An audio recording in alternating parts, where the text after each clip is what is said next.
Welcome back to the Austrian car guy for the next part of my engine rebuild. Today I've got an exciting project lined up as we prep and paint the engine with 2K paint. Before we jump in, don't forget to subscribe and hit that bell icon to never miss a new video.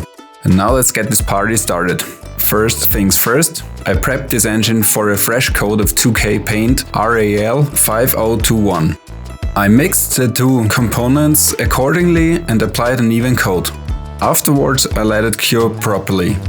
Back then I didn't think to film, because the processing time of the 2K paint was not that long and I didn't know how much time I would need. Let's talk about the performance upgrades.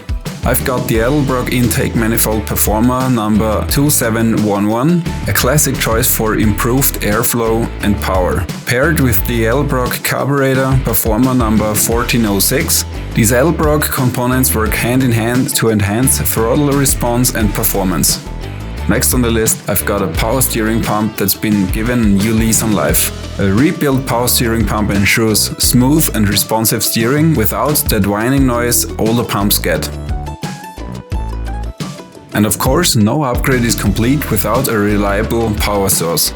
We've got a brand new alternator from ACDELCO, part number 33421133. This ensures a steady and efficient supply of power.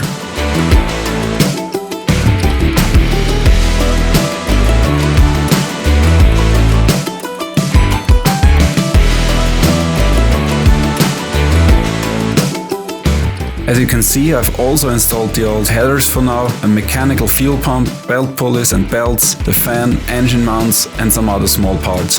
Back then I was working quite much and used the little time I had to just wrench and not film at all. At least I took some photos from time to time. Thanks for joining me on this engine transformation journey. If you enjoyed the video, don't forget to give it a thumbs up, subscribe and hit that bell for more Cadillac Seville adventures. Drive safe, my friends, and I'll catch you in the next episode of That Austrian Car Guy.